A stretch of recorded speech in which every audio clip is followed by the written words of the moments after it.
It's the best feeling in the world. Well, I'm telling you it is.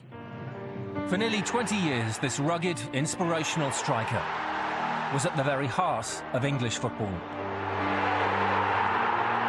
Look at all-round centre forwards. He could do everything.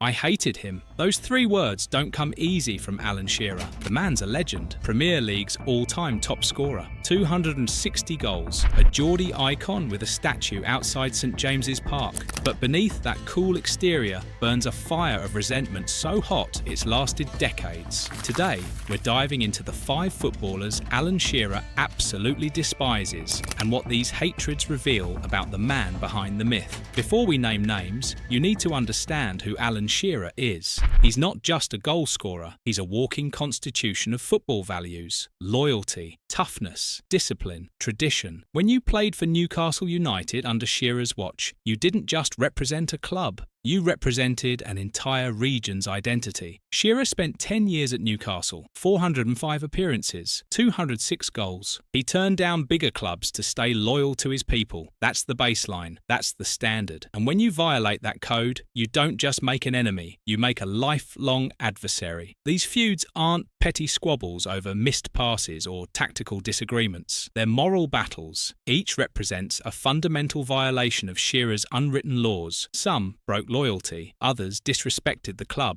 A few challenged his dominance, and one questioned his very character. Understanding these hatreds means understanding the soul of English football itself, the clash between old values and new money, between local heroes and mercenary professionals, between respect and ego. Shearer came from an era where the shirt meant everything, where players didn't hire agents to negotiate moves every summer, where loyalty wasn't a marketing strategy but a genuine bond between man and club. He witnessed the transformation of football from a working-class sport into a global business, and he hated what that transformation did to the game's soul. These 5 men represent everything wrong with modern football in Shearer's eyes. They're case studies in betrayal, arrogance, indiscipline, and moral failure. So who broke the rules? Let's find out. We're starting with the strangest entry on this list. Neil Lennon never had a long rivalry with Shearer. They didn't exchange insults on podcasts. They're not fighting on Twitter, but there's one moment that links them forever, and Shearer hates what it represents. April 29, 1998. Newcastle versus Leicester City. Shearer and Lennon tangled for a loose ball. Both men fell to the ground. Then, Shearer's left boot connected with Lennon's face. The television replays looked damning. It looked deliberate. It looked violent. And the timing couldn't have been worse. The 1998 World Cup was weeks away. Shearer was England captain. A violent conduct charge would ban him from the tournament. His reputation hung by a thread. The media called it Shearer's shame. The FA launched an investigation. But here's where it gets interesting. Neil Lennon testified on Shearer's behalf. He said Shearer's foot was trapped under his body. The contact was accidental. There was no malicious intent. The FA cleared Shearer. He went to the World Cup. His reputation survived. So why does this constitute hatred? Because the incident never truly died. Critics still use it as proof that Shearer was dirty, that he was sneaky, that he kicked a man in the face and talked his way out of it because he was football's golden boy. Roy Keane still brings it up today. He calls it the ultimate evidence of Shearer's hypocrisy. Lennon himself has said there's no bad blood between them, but Shearer resents what the moment represents. It's a stain on his legacy as a fair professional. Every time someone accuses him of being nasty, they point to Lennon's face and that boot. It's not Lennon he hates, it's the accusation. It's the shadow that won't leave. It's the idea that his entire career can be reduced to one split-second moment of questionable intent. Shearer built a reputation on physicality, yes, but also on professionalism. He wasn't a thug, he wasn't a violent player, but the Lennon incident gave his critics ammunition that will last forever. If Neil Lennon is about reputation, Joey Barton is about everything Shearer stands against. Chaos, indiscipline, narcissism, unprofessionalism. The year was 2009. Newcastle United was dying. They were heading for relegation. Alan Shearer returned as manager for the final 8 games. He was the Messiah, coming to save his people. He needed soldiers. Joey Barton was supposed to be one of them. Instead, Barton delivered a disaster at Anfield. Newcastle needed points desperately. They were playing Liverpool away. Barton launched a reckless two-footed tackle on Xabi Alonso near the corner flag. It was unnecessary. It was dangerous. It was a straight red card. The suspension ruled Barton out for the rest of the season. Shearer had lost a key midfielder for the final relegation battles because of one moment of stupidity. Shearer's reaction was brutal. He confronted Barton in the dressing room after the match. He told Barton he'd let the club down. He banned him from the training ground. The argument was explosive. Reports say they nearly came to blows. Barton's version: he calls Shearer a crap manager with tactics from the dark ages. He's called him a snake and a liar on his Common Sense podcast. He even resorted to playground insults, calling Shearer a baldy nugget. For Shearer, Barton represents the rot in modern football. Players who take the money but lack the professionalism to honour the shirt. Players who think rules don't apply to them. Players who put ego above team. The thing about Barton is that he could have been valuable. He had talent. He had energy. But he lacked the one thing Shearer valued above all else: discipline. In Shearer's world, talent without discipline is worthless. It's a liability. And when the club needed Barton most, when survival hung in the balance, Barton's lack of control cost them everything. Newcastle got relegated. Shearer never managed again, and he's never forgiven Joey Barton for being the chaos agent who helped sink the ship. Barton keeps the feud alive through social media rants and podcast episodes. He portrays himself as the victim of an egotistical legend who couldn't adapt to management. But Shearer sees it differently. He sees a man who had every opportunity to be a hero and chose selfishness instead. Now, we're into the real rivalries. Roy Keane versus Alan Shearer wasn't about betrayal or tactics. It was about dominance. Two alpha males, two captains, two warriors who refused to yield an inch. Let's fast forward to the recent stuff first. In 2024 and 2025, Keane appeared on the Overlap podcast and reignited the war. He called Shearer sneaky and nasty. He said Shearer used elbows in aerial challenges and left his foot in when referees weren't looking. Keane's quote: "I don't admire people who are nasty. He was nasty, sneaky elbows, back of the head." Shearer's response? He laughed. To him, being called nasty by Roy Keane is the ultimate compliment. It proves he got inside Keane's head and stayed there for decades. But the real story happened on September 15th, 2001, St James's Park. Newcastle were leading Manchester United 4-3 in the dying minutes. The ball went out for a throw-in. Keane, frustrated by Shearer's physical harassment all match, picked up the ball and threw it aggressively at Shearer's head. Shearer didn't flinch. He unleashed a torrent of verbal abuse. Keane lost his composure completely. He swung a punch at Shearer. The referee showed him a straight red card. Keane was restrained by David Beckham and other teammates, but he kept struggling. He wanted to get to Shearer. Shearer stood there smirking. He thought, "I've done you like a kipper here," but it didn't end at the final whistle. Shearer has confirmed that Keane was waiting for him at the top of the tunnel after the match. Security and teammates prevented a physical brawl, but the intent was clear. Two captains ready for hand-to-hand combat. This is the only feud on this list where there's mutual respect. Keane was a worthy adversary. He was frontal, aggressive, and honest about his violence. Shearer used attritional warfare, wearing opponents down physically. They clashed because only one alpha can exist in a confined space, and neither would back down. The hate is real, but so is the respect. If Keane was a peer, Ruud Gullit was a superior who thought he could break Alan Shearer. This wasn't a player rivalry. This was a cultural war. Gullit arrived at Newcastle in the late 1990s with a reputation for sexy football, fluid, possession-based, continental. He looked at Newcastle's squad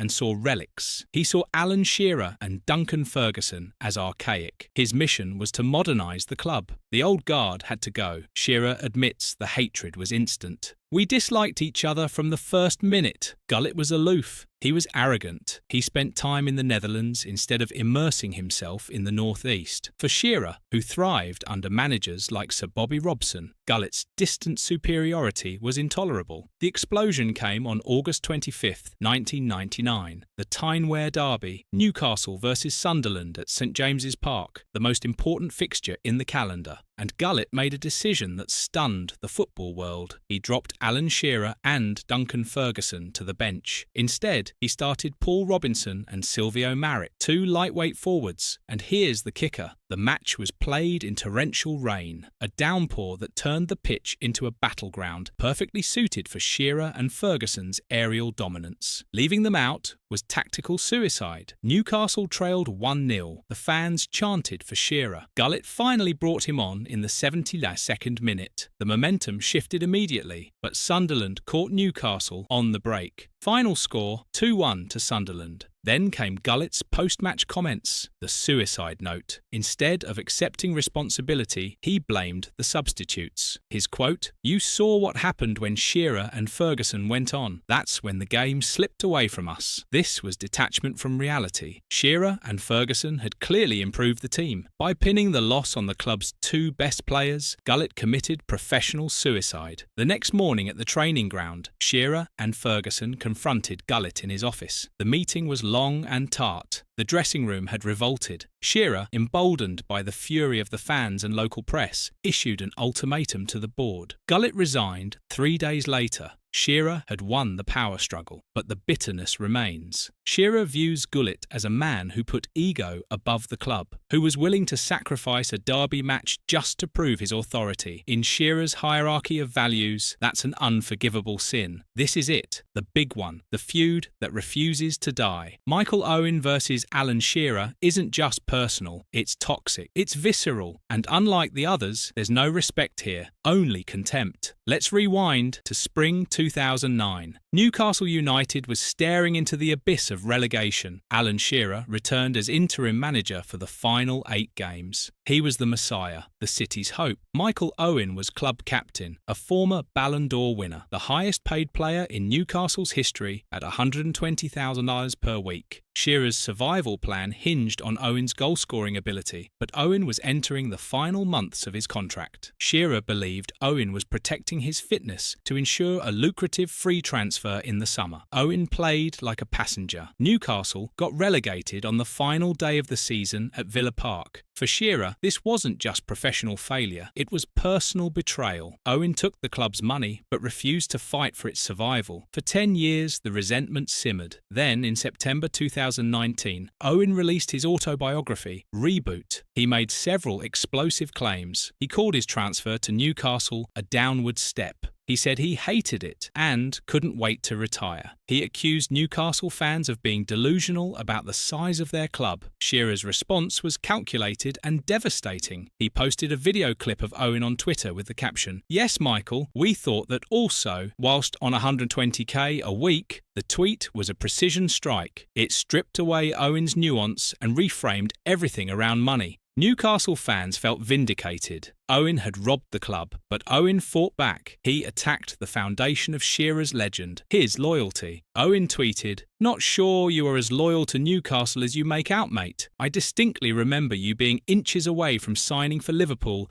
after Sir Bobby Robson put you on the bench. You tried everything to get out. This was designed to shatter the myth of St. Alan." Owen suggested Shearer's loyalty was conditional, that he only stayed because his exit strategy failed. Owen also criticised Shearer's managerial competence, saying Shearer was scapegoating him to deflect from his own tactical failures. The numbers tell the story. Shearer, 405 appearances, 206 goals, 10 years, club legend with a statue. Owen, 79 appearances, 30 goals, 4 years, remembered as a financial liability and relegation captain. There's been no reconciliation. As recently as 2024, the subject remains toxic. Shearer refuses to back down. Owen maintains Shearer is manipulating the fan base. This feud is a collision of worldviews. Shearer's emotional, localised loyalty versus Owen's pragmatic, career-focused individualism. Shearer hates Owen because Owen represents the modern footballer who views a club as a contract rather than a cause. Everything Shearer stood for versus everything he stands against. These aren't random enemies. They're a curated gallery of moral violations. Michael Owen betrayed loyalty. Ruud Gullit put ego before the club.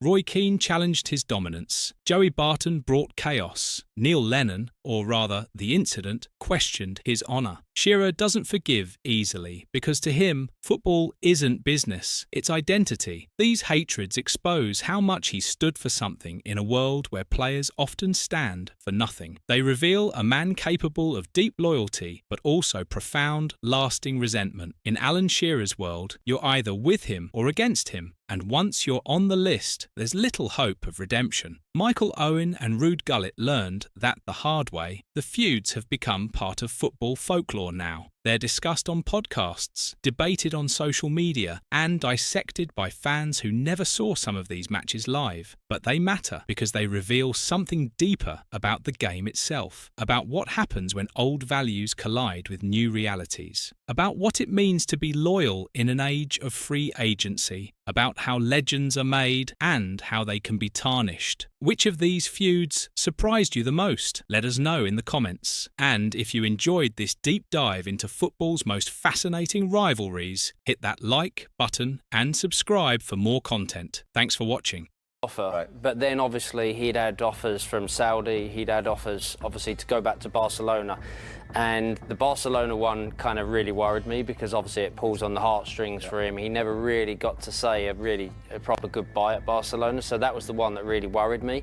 But then, you know, it was then down to him to decide. David Beckham has said it clearly. I hate him. 4 words, simple, direct. From a man known for grace and diplomacy, they hit hard. What would make one of football's greatest players say those words? Today, we reveal the 6 footballers who pushed him to the edge. These men saw past the perfect hair and billion-dollar brand. They found the raw, angry competitor underneath. At 50, Beckham is reflecting on his career without holding back. He's naming the people he couldn't stand. The ones who made him feel fear, rage, and frustration. Some were rivals, some were teammates. One was his best friend. This video uncovers the 6 adversaries who shaped Beckham's journey from scapegoat to legend. If you're enjoying this story, give this video some hype, like it, subscribe. We're about to take you into places Beckham rarely goes. Let's start with the man who changed everything, the one who made Beckham the most hated person in a nation. It was 1998, the World Cup in France. David Beckham was 23 years old and representing his country on the biggest stage in football. England faced Argentina in the round of 16. The match was already charged with tension because of history, the Falklands War. Diego Maradona's Hand of God goal in 1986. This wasn't just about football, it was about national pride. It was about vengeance. Beckham represented the New England, blonde, handsome, modern, cool Britannia. He was the future. Argentina sent Diego Simeone, a tough captain, a man who would do whatever it took to win. Simeone looked at Beckham and saw opportunity. He saw a young player with emotions he could exploit. Early in the second half, Simeone tackled Beckham from behind. He stood over him and provoked him. Beckham gave him a small flick of his calf. Barely anything, but Simeone collapsed dramatically. He was acting, and the referee believed him. Beckham was sent off. Later, Beckham said, "Simeone tricked me." To Beckham, Simeone wasn't tough. He was a liar, a cheat, someone who exploited the rules. Simeone even admitted it years later. He said he baited Beckham, and the red card was soft, but necessary. He knew what he was doing. The consequences were brutal, immediate, devastating. The English press turned on Beckham with ferocity. Tabloids printed his face on dartboards. Pubs hung effigies of him and set them on fire. He received death threats, real threats, the kind that needed police protection. For an entire season, every away ground in England booed him. They chanted his name as an insult. He was the most hated man in his own country because of one moment of naivety. Beckham hated Simeone for this, not just for the red card, but for the trap, for the calculation, for showing him that the football world had a darkness to it that he didn't fully understand, a cynicism, a willingness to manipulate and destroy. But this hatred fueled something. It became fuel. Beckham spent the next 3 years earning his redemption, and on a night in Greece in 2001, with England needing qualification, Beckham took a free kick. The ball curved, it dipped, it found the net.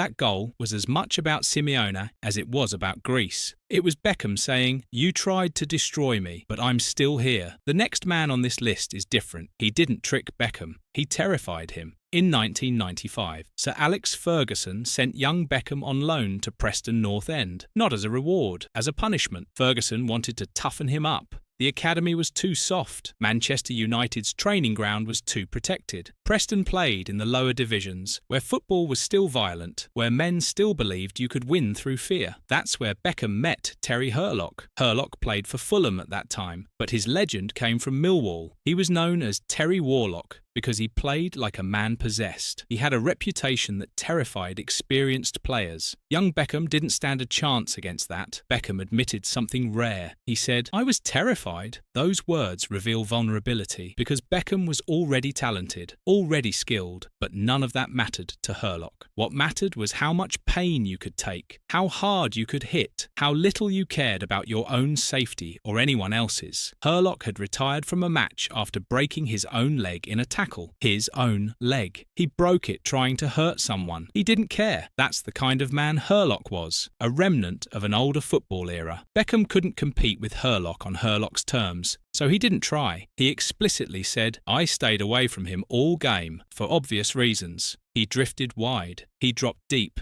He moved away whenever possible. It was pure survival instinct. Nothing more, nothing less. Despite his fear, Beckham scored a trademark free kick. His technical skill transcended Hurlock's physical threat completely. That moment taught Beckham something crucial about football. You don't have to beat the monster. You outmaneuver it. You use intelligence. You use skill. You use positioning. Hurlock represented an older era of football, an era that's now extinct. Beckham's loan spell at Preston was the bridge between violent and technical football. Next is a man who didn't hurt Beckham or trick him. He simply erased him. Jeremies was a midfielder for Bayern Munich and Germany. Beckham described facing him as annoying and frustrating, but those soft words hide something darker. Tactical suffocation. Jeremies was a specialist. His job was to follow Beckham everywhere, to deny him space, to disrupt his rhythm. Beckham's entire game was built on rhythm. Receive the ball, look up, deliver a cross. Beautiful, precise, world class. But Jeremies wouldn't let him have that rhythm. He marked Beckham constantly. He used low-level physical contact to unsettle him. He bruised his shins in every encounter. He was relentless. The 1999 Champions League final was the perfect example. Bayern Munich wanted to stop Beckham completely. They assigned Jeremies to do it specifically. For 90 minutes, Jeremies followed Beckham. He tracked him. He shadowed him. He gave Beckham no moments of peace, no pockets of space. The match went into injury time. United won on a header. Everyone remembers Solskjaer's goal, but Bayern's tactical plan nearly worked. For most of that match, Beckham was neutralised. Sir Alex Ferguson understood the threat. Ferguson spoke about Jeremies specifically. He knew that Jeremies had the discipline to shadow Beckham for 90 full minutes. Few players in Europe could do that. Few players had the focus and the physicality. Jeremies was elite at being annoying. For a player like Beckham, being man-marked relentlessly is professional suffocation. Beckham didn't just want to play, he wanted to control the game completely. He wanted to dictate rhythm entirely. Jeremies took that away from him, so Beckham was forced to drift inside, to move centrally, to abandon his natural position. That cluttered United's shape. That disrupted their entire system. Beckham's hatred of Jeremies wasn't the hatred of competition, it was the hatred of impotence. He was being systematically neutralised, not because he was playing poorly, but because Jeremies was playing perfectly. The tactical brilliance made Beckham feel powerless, and that's what he hated, the feeling of being erased. Now we jump forward to 2025. Beckham is 50 years old. He's retired from playing. He's a global icon, but he's also still deeply connected to Manchester United. And in 2025, two young players disappointed him so badly that he was willing to publicly shame them. Manchester United had a disastrous season, finished 15th in the Premier League. The club was humiliated. The club needed to repair its image, so they sent the team on a post-season tour of Asia to make money, to connect with fans overseas, to remind people that United is still a big club. But during that tour, two incidents happened. Amad Diallo was filmed flashing his middle finger to fans outside the team hotel. He He claimed he was reacting to insults about his mother. But the optics were terrible. A well-paid professional abusing fans after the worst season in decades. It looked like entitlement. It looked like disrespect. Then Alejandro Garnacho got into a physical altercation with a fan. The fan was filming him aggressively. Garnacho pushed him. Another incident, another sign of disrespect, another moment where young players seemed to not care about the Manchester United badge. Beckham came out publicly. He clearly slammed them. He said their behaviour was not acceptable. He said they didn't understand what the badge meant. And that's the key. Beckham grew up in an era where the badge meant everything, where players respected fans because fans paid their wages, where humility was the currency, where you signed every autograph, where you shaved your head when told. Garnacho and Diallo represent a different generation, Gen Z, raised on social media, viewing fans as content creators, as paparazzi intruding on personal space. There's a fundamental cultural divide here. Beckham sees Garnacho and Diallo as vandalising the work of previous generations. They're disrespecting the institution that made them famous. So Beckham's hatred of them is unique. It's not personal, it's institutional, it's protective. He hates that the standards have dropped. He hates that young players don't appreciate what they've been given. He hates the decay of the values he believed in. In a way, his anger here is disappointment masquerading as hate. Then there's Gary Neville, and this one is strange. Gary Neville is Beckham's best friend in football. They came through the academy together. They won the treble together. They're brothers, essentially, yet Beckham admitted hating living with him. Living with him? How does that happen? The answer reveals something real about Beckham. He has obsessive-compulsive disorder affecting his need for order and cleanliness. Beckham wanted silence in his room. He wanted to listen to music in peace. Gary Neville is opposite. He's always talking, always moving. He throws things everywhere. His mess is his energy. Then there was the 5 in the morning wake-up. Neville would wake at 5, full of energy. Beckham was trying to sleep, trying to prepare for a match. Beckham said the situation drove him crazy. They only roomed together for 6 months before they had to be separated. For their friendship's sake, this hate is important because it humanises Beckham. He wasn't above petty domestic annoyances. Even global icons get frustrated by messy roommates. It also shows how intense football camps are. When you're confined to a small space for weeks, minor idiosyncrasies become major irritations. Neville's inability to sit still clashed with Beckham's need for control and calm, and for a moment they hated each other for it. The final man on this list is different. He represents something Beckham couldn't change, something he couldn't overcome through skill, something that exposed his one real limitation. Roberto Carlos played for Real Madrid and Brazil. He was a defender with the speed of a sprinter and the strength of a heavyweight boxer. He was a physical anomaly. Beckham faced him in the Champions League, and he described it as a nightmare, a literal nightmare. The challenge was straightforward and simple and clear. If Beckham attacked Carlos, Carlos would catch him because he was faster and stronger. If Beckham defended, Carlos would get past him easily. Beckham was elite, world-class, but he lacked elite pace. That was his one real vulnerability. In a match at Old Trafford, Roberto Carlos terrorised United's right flank. Beckham couldn't beat him for pace, couldn't catch him. It was impossible. Beckham said the word. Impossible to defend or attack against him. The psychological weight of this rivalry was real. Beckham hated Carlos because Carlos exposed him, made him feel inadequate, made him realise that no amount of training could fix his lack of explosive speed. Some limitations are permanent. Some weaknesses can never be overcome or trained away. But then, something changed. Beckham joined Real Madrid in 2003, and Carlos became his teammate. The nightmare became his greatest asset. Suddenly, they weren't enemies, they were allies. Their combination became lethal. Beckham's precision, Carlos's power. Goalkeepers couldn't handle it. There's a moment Beckham remembers, meeting Carlos in a hotel lobby. Carlos just smiled and laughed. Beckham didn't know what to do.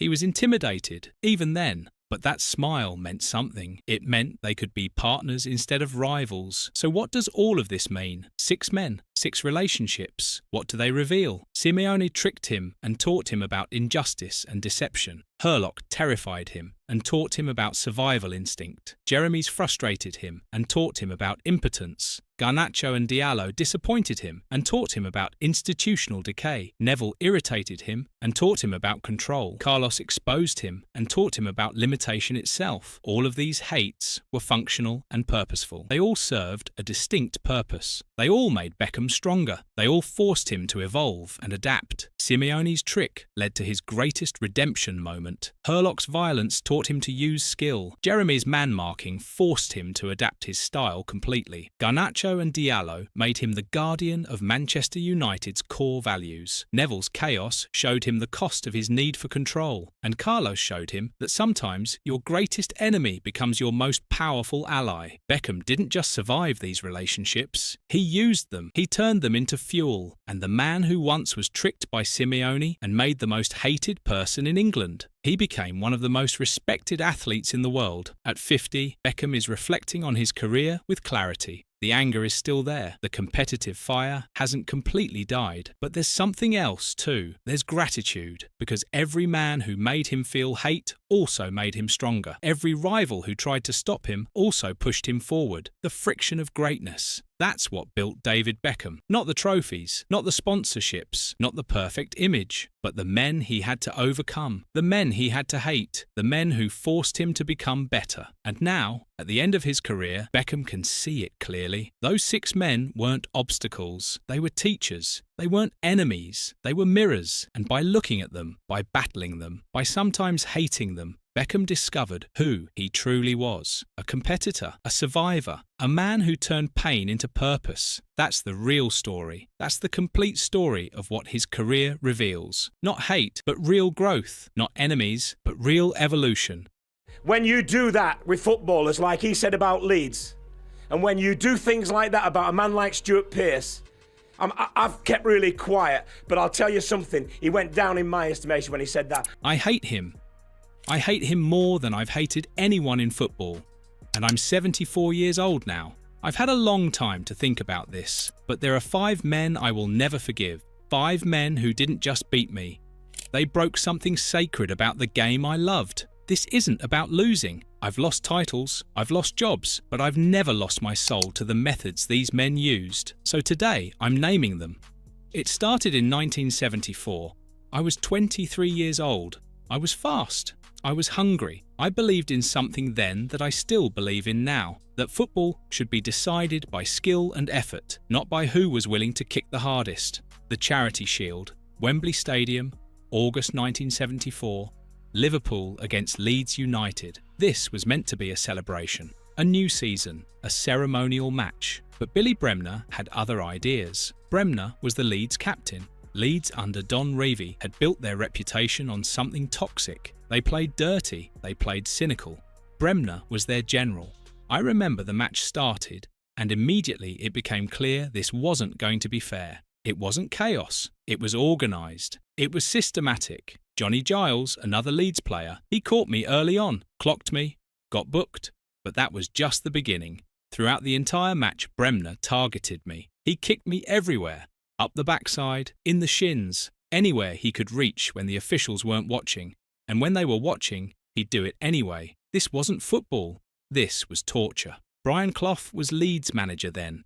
The man who'd been criticising Leeds for years before he got the job. Even he said afterwards that Bremner was intent on making my afternoon miserable. He used those exact words. He said Bremner kicked me just about everywhere imaginable until it was only a matter of time before something exploded.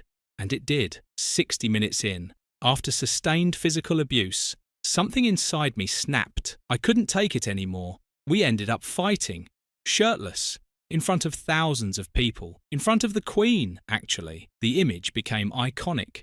2 men rolling around at Wembley because one refused to accept the rules of the game and the other finally fought back. But here's what made me hate Bremner for 50 years. The punishment. Both of us received 11-match bans. 11 matches. For a Charity Shield incident. I was banned for reacting to what was essentially torture. He was banned for committing it. And we were treated the same. I felt utterly betrayed by that. I still do. The message was clear. If you're skilled, if you're fast, if you play the game the way it should be played, you won't be protected. The hard men would come for you. They'd kick you. And if you defended yourself, you'd be punished just as severely as them. Bremner made it violent. He introduced me to the reality that the pitch was a war zone, and talent meant nothing if you weren't willing to fight. He taught me that fairness was a child's dream. That's the beginning of my hatred for him. Because in that moment, I lost something I can never get back. I lost my innocence about the sport I loved. If Bremner was the enemy at the gate, Laurie McMenemy was the enemy inside the walls. He was my manager, my mentor, and he became the person who taught me that trust is a luxury football doesn't allow. In 1980, McMenemy did something extraordinary. He brought me to Southampton. I was the two-time reigning Ballon d'Or winner. I'd been playing in Germany at Hamburg. I was at the peak of my career. And Southampton, a club of modest ambition, they had no business signing me. But McMenemy figured out how to do it. The transfer was secretive. We communicated in code. He told people he was sourcing a German light fitting for his home, and that's why he was talking to me. A light bulb. That was the cover story. It was clever, it was conspiratorial, and it created a bond between us that felt sacred. When I arrived, I delivered. 37 goals in 68 appearances. I transformed Southampton. McMenemy and I had created something special. It felt like a father and son relationship. Then came the 1981-82 season. We started to falter defensively. I scored 26 goals. I was the leading scorer in the entire division, but the team wasn't winning enough. We lost 3-0 to Aston Villa, a bad result, a match we should have won. After that game, in the dressing room, McMenemy looked at us and said something I will never forgive. He accused us of cheating. He said we were cheating the fans. We were cheating the club. We weren't trying hard enough. Do you understand what that means to someone like me?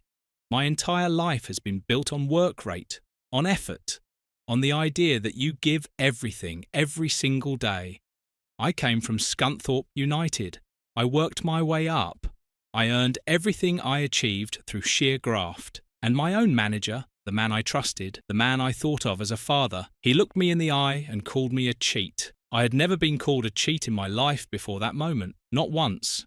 And something broke inside me that day, something I've never repaired. McMenemy made it personal. He didn't attack me tactically. He didn't attack me physically. He attacked my character. He attacked my integrity. He used the ultimate insult in British sport to deflect from his own managerial failure. And in doing so, he murdered the relationship between us. I left Southampton shortly after. I forced my own exit because I couldn't play for someone who believed that about me. Couldn't look at him without thinking about that word. Cheat. It echoes in my head even now, 50 years later, and it still hurts. McMenemy tried later to reminisce about the light bulb story, like it was some charming memory from a golden age. But for me, that light bulb only illuminated the darkness underneath. It showed me that the man I trusted was willing to betray that trust when things got difficult, that the bond we'd created was fragile, that loyalty in football is a myth. Ferguson is the most famous one. Everyone knows about the "I would love it" rant, but if you think that was just me losing my temper, you've misunderstood the entire thing. What Ferguson did to me was something far more sinister. Ferguson understood that if you could get inside an opponent's head, you could destroy them without ever stepping foot on the pitch. In 1995-96, we had something magical at Newcastle. We were the entertainers. In January of that season, we held a 12-point lead at the top of the Premier League. We were going to win the title. Everything was perfect. Then Ferguson attacked. But he didn't attack our tactics. He didn't attack our players. He attacked our honour. In April 1996, after a match against Leeds United, Ferguson went to the media and suggested something toxic. He implied that teams like Leeds and Nottingham Forest wouldn't try as hard against Newcastle as they would against Manchester United, that they were lying down for us, that the league wasn't being fair. Do you see what he did there? He weaponised the media. He created a psychological virus. He forced every team we were about to face into a position where they had to prove they weren't cheating. They had to play with manic intensity just to prove their integrity. and that intensity worked in Manchester United's favour. It tilted the entire table. But more than that, he attacked something sacred. He suggested that the professionals in this league, men like Stuart Pearce, would compromise their integrity for some personal reason, that they'd cheat, that the whole system was rigged in our favour. I was furious, not because I was losing, but because he was destroying the sport I love. He was introducing cynicism into a beautiful thing. He was suggesting that football wasn't decided by talent and effort anymore. It was decided by manipulation, by lies, by whoever was willing to degrade the game first. So after we beat Leeds, I did that live interview. I said what I felt. I said he'd gone down in my estimation. I said I would love it if we beat Manchester United. But Ferguson won. Manchester United won the title. And something died inside me that season. Not just the hope of winning, but the joy, the romance, the belief that football could still be pure. Ferguson made it psychological. He introduced a layer of Machiavellian gamesmanship that I found repulsive. He showed me that cynicism beats romanticism, that manipulation beats skill, that honour is a liability in modern football. I resigned in 1997. People said I was giving up, but I wasn't. I was choosing. I was choosing not to become what they wanted me to become. I refused to play the game Ferguson's way, even if it cost me everything. And 50 years later, I still refuse to accept that as just mind games. It was more than that. It was a moral failing. It was a willingness to degrade everything I love about this sport for the sake of a trophy. I returned to Newcastle in January 2008. The fans welcomed me home like a hero. But I was walking into a poisoned chalice, and I didn't know it yet. Mike Ashley owned Newcastle then. He'd installed Dennis Wise as executive director of football. I was brought in as manager with one crucial promise. I had final say on all transfers. It was written into my contract. Final say. That was the agreement. I believed them. On August 31st and September 1st, 2008, the final days of the transfer window, Wise approached me with a player he wanted to sign, Ignacio Gonzalez, a Uruguayan midfielder.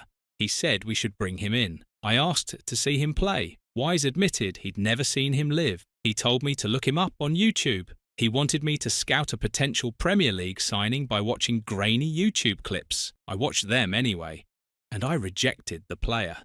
I told Wise he wasn't the standard required for Newcastle United. He simply wasn't good enough. Wise smiled. He nodded. He said he understood. Then he signed him anyway. An independent arbitration panel later revealed why.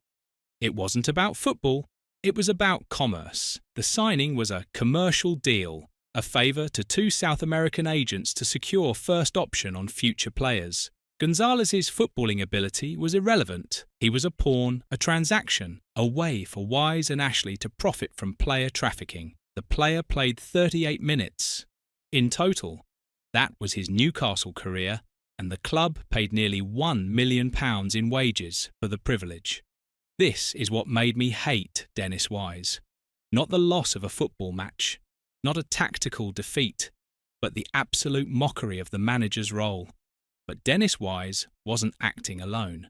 He was the executor of Mike Ashley's vision. And Ashley is the reason I will never return to St James's Park while he owns the club. Ashley treated Newcastle like a retail store because that's all he knew. That's all he cared about. He reduced a football club, a spiritual home for hundreds of thousands of people, to a profit centre, a commodity to be bought and sold and exploited.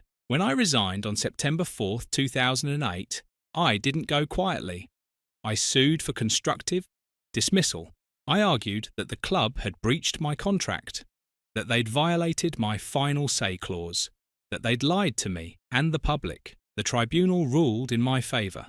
They found a fundamental breach of contract. They awarded me £2 million in compensation, plus interest, plus all legal costs because the club had deliberately misled everyone. But no amount of money can compensate for what Ashley took from me. Newcastle is my spiritual home. I came there as a manager in 1992 and I built something magical. I came back in 2008 because I believed I could restore that magic. I believed I could make Newcastle matter again. I believed I could give the fans what they deserved. Ashley destroyed that possibility by valuing agent fees over the manager's judgment, by treating the club as a business transaction instead of a sporting institution, by lying and manipulating and prioritising profit over performance. Ashley made it corporate. He showed me that modern football isn't about glory anymore. It's about money. It's about who can extract the most value. It's about treating players and managers as inventory instead of people. I refused to set foot in St James's Park again while he owned it.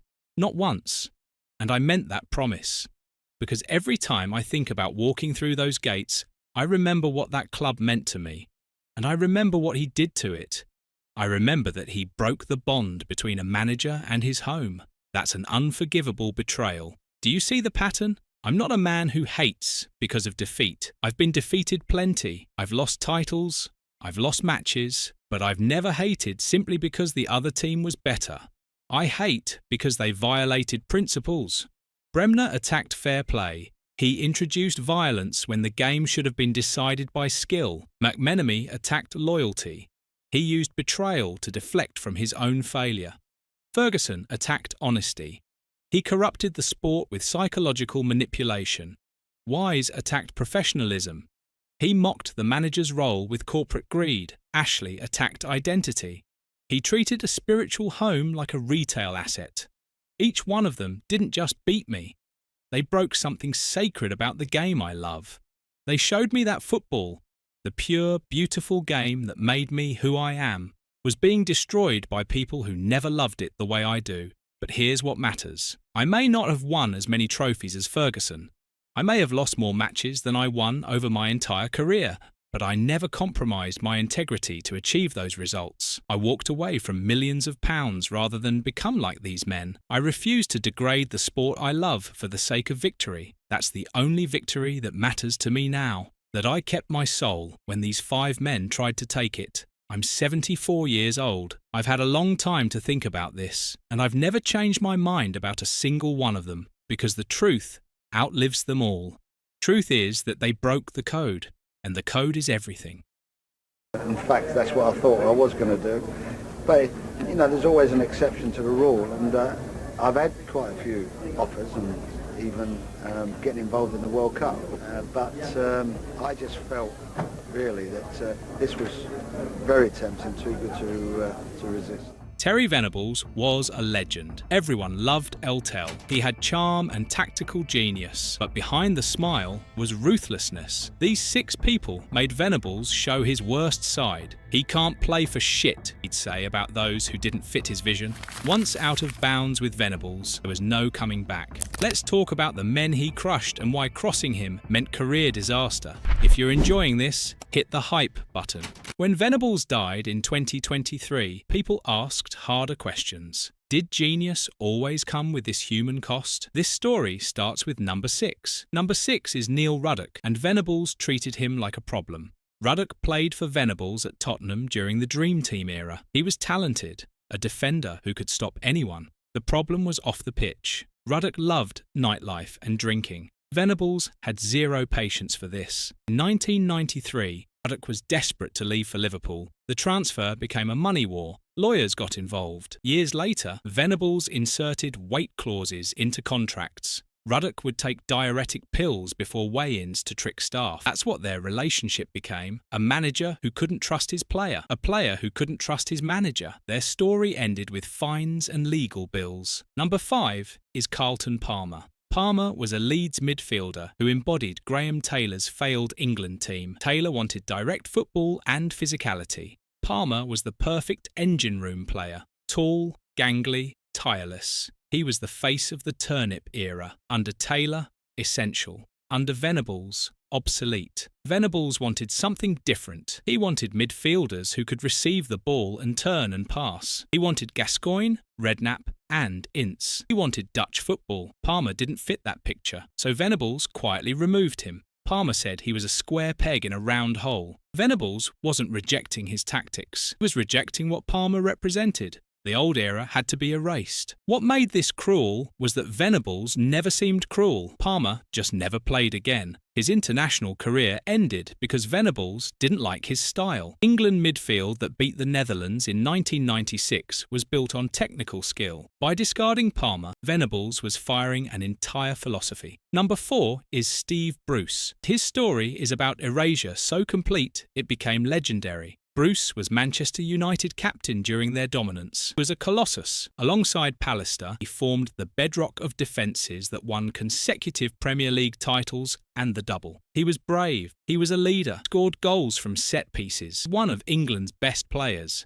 Yet Venables treated him like he didn't exist. When Venables took the England job in 1994, people assumed Bruce would finally get caps he deserved. Graham Taylor had ignored him completely. But Venables was supposed to be a meritocrat. Squad after squad came out, and Bruce's name was nowhere to be found. Media started asking questions. How could the captain of the champions have 0 international caps? It became embarrassing. But Venables simply didn't budge no matter the pressure. His objection was purely stylistic in nature. Venables was obsessed with playing out from the back. He wanted defenders comfortable on the ball. He wanted them stepping into midfield, initiating attacks from deep. He looked at Tony Adams and saw real potential. He looked at Gareth Southgate and saw a natural ball player. He looked at Steve Bruce and saw an old-school stopper, a man who headed it and kicked it long. Despite Bruce's incredible club success, Venables viewed him as an artefact. The defining moment came in November 1994. England played Nigeria at Wembley. The clamour for Bruce had reached fever pitch. Venables called Bruce and offered a squad place. But how he did it mattered deeply. It wasn't saying, "I need you." It was a token gesture, a sympathy cap to silence press. Bruce rejected it firmly. He told Venables that as a sympathy vote, he'd rather not play. He preferred to stay uncapped than accept a pity cap. It was dignity and defiance. So Bruce stayed at 0 international caps, a player with 3 Premier League titles, 3 FA Cups, and 0 caps. One of football's great anomalies. Venables placed faith in younger defenders like Sol Campbell and Southgate, and it paid off at Euro 96. Defence was excellent. Tactical gamble worked, but the human cost was alienation of one of the country's most respected professionals. It was hate manifested as silence. Number 3 is Diego Maradona. This story is different. Not rivalry or disputes. This is cold, calculated sacrifice. Venables proving no genius was bigger than his system. Not even the greatest player ever. When Venables arrived at Barcelona in 1984, he walked into chaos. Despite having Maradona, Barcelona hadn't won La Liga in 11 years. The club was fractured by politics. Maradona was at war with the president. His lifestyle was chaotic. His entourage was huge. He'd been in a violent brawl at Copa del Rey final. He'd suffered hepatitis and ankle injuries. Barcelona was drowning in dysfunction. Venables analysed the squad and made a decision shocking football. He didn't want Maradona, not because he wasn't brilliant. Maradona was genius, but Maradona was an individualist demanding the team orbit him. Venables wanted a cohesive unit pressing high. He wanted a system working, not built around one star. Venables called it irreparable, so Venables sold him to Napoli. He sold the greatest player alive because the system needed something else. To replace him, Venables signed Steve Archibald, Scottish striker from Tottenham. The press thought him insane, but Venables was right. Freed from indulging a superstar, Barcelona pressed and passed as a unit. In his first season, Venables won La Liga. System was superior to saviour. Unlike other feuds, this one softened over time. They developed mutual respect, but rejecting genius itself remains the boldest decision Venables made. Number 2 is Alan Mullery. This story created an entire football rivalry from pure hatred between two men. Mullery and Venables were both Tottenham midfielders in the late 1960s and early 1970s. Mullery was the enforcer, captain, the manager's favourite. Venables was the technician, schemer, vice-captain. Venables thought himself smarter. Mullery had the armband. Jealousy simmered for years, waiting to explode. It exploded in 1976. Venables managed Crystal Palace. Mullery managed Brighton. Played 5 times that season, twice in the league, then 3 times in the FA Cup with replays. The Stamford Bridge replay is where it boiled over. Palace won 1-0 after a controversial penalty going Palace's way. Brighton fans were furious. When the final whistle sounded, Mullery was soaked in rage and frustration. A Palace fan threw boiling coffee over him. Mullery was scolded and blinded by fury. He reached into his pocket and pulled out cash, either a £5 note or loose change. The meaning was identical. He threw money on the floor, saying, "Your team's not worth that," the ultimate professional insult. In football, telling a rival manager his team is worthless is unforgivable. Venables, basking in victory, gave a cold reply. "So what? We won. Unlucky. Cold. Icy." That coldness infuriated Mullery. He stormed into the Palace dressing room, continuing confrontation. The FA fined him. The damage was done. This incident created something bizarre. Crystal Palace and Brighton are 50 miles apart. No logical geographical reason they should be rivals. But because Venables hated Mullery and Mullery hated Venables, fans started hating each other. The A23 derby was born entirely from one man's contempt for another. Years later, Mullery became Palace manager, the very club he'd insulted. Venables' shadow loomed huge. Palace fans revolted. They remembered the £5 note. They remembered the insults. Mullery's tenure was a disaster with boycotts and falling attendance. Fans refused accepting the man who'd been their idol's nemesis. Mullery's failure was Venables' final victory. In the legacy itself, number 1 is Alan Sugar. This is the war defining absolutely everything. If you want understanding how far Venables would go protecting his power, look at the battle with Alan Sugar. This wasn't fought on training grounds. It was fought in wood-panelled High Court chambers, the most destructive, public, legendary battle in British football administration. A civil war tearing Tottenham apart in the early 1990s, symbolising violent collision between the old football man and the new business tycoon. In 1991, Tottenham was dying, drowning in debt from Irving Scholar era and Robert Maxwell's empire. Bankruptcy was real and terrifying for everyone. Venables was manager, and he found a saviour. He turned to Alan Sugar, a self-made multimillionaire who founded Amstrad. On paper, perfect. Sugar brought money. Venables brought footballing credibility. The press called them the dream team, but the structure was explosive from the start. Venables wasn't just manager, he was also chief executive. Unprecedented power, theoretically aligning the club's commercial strategy with sporting needs. Sugar became chairman, holding shares, but supposedly deferring to Venables on football. For a brief moment it worked. Club stabilised.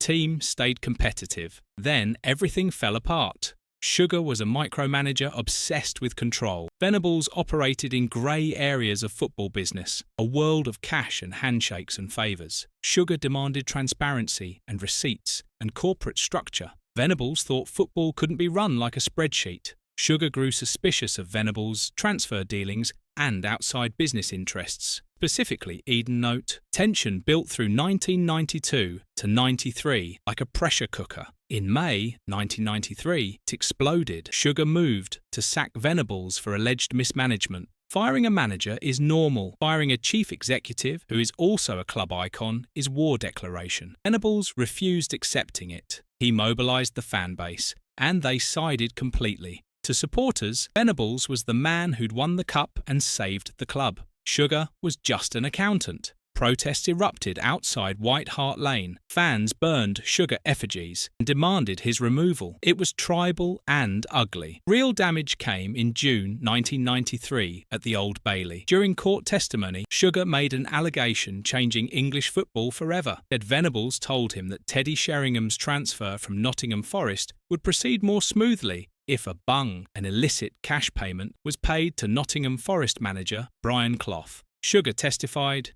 "He told me that Mr. Clough likes a bung." The allegation was explosive, just financial impropriety, an accusation of systemic corruption involving one of the greatest managers ever and the future England coach. The word bung entered national vocabulary overnight. Venables denied it viciously, claiming Sugar invented the story to justify sacking him and destroy his reputation. The damage was irreparable. What followed was multi-year legal war consuming both men. Venables sued for wrongful dismissal. Sugar and the club countersued over Venables' conduct and his Eden Note company. Venables sued the BBC's Panorama programme for investigating his business dealings. He issued libel writs against newspapers. He sued his own solicitor for negligence. Sugar petitioned winding up Eden Note, forcing Venables to pay legal bills. It was relentless and vicious and expensive. Litigation hung over Venables like a sword of Damocles. When Venables was appointed England manager in January 1994, the FA navigated his legal minefield. They gave him the title coach rather than manager, a semantic trick distancing the FA from allegations. It was humiliating. When Venables revitalised England with tactical brilliance, introducing the Christmas tree formation and building creative atmosphere, Sugar's shadow remained. In January 1996, 5 months before the European Championship, Venables announced resignation effective after the tournament. He cited impossibility continuing while fighting court cases scheduled for later that year. Media scrutiny and high court trials would make the job untenable. He sacrificed the chance leading England to 1998 World Cup because his war with Sugar demanded full attention. The animosity between them never died. For decades, they traded barbs in autobiographies and interviews. For Venables, Sugar was the thief who stole his club and truncated his England career. To Sugar,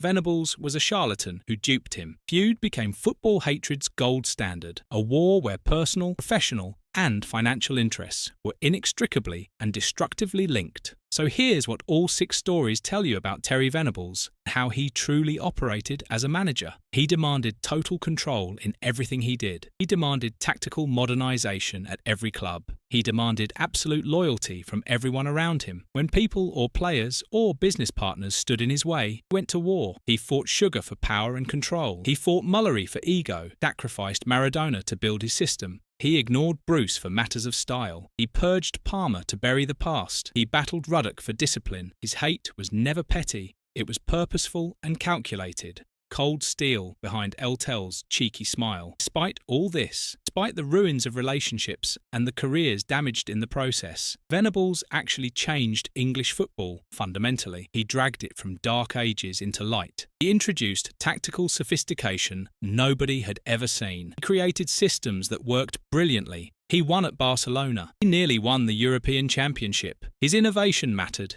His legacy mattered. He's still remembered as genius, and that's fair. What's also fair is remembering that genius came with heavy human cost. These 6 men weren't just casualties of his ambition. They were the proof that vision and cruelty are sometimes 2 sides of the same coin. Venables was immensely charming and talented, but also willing to cross every line to get what he wanted. Nobody standing in the way of people like that comes out unscathed. That's the real story of Eltel.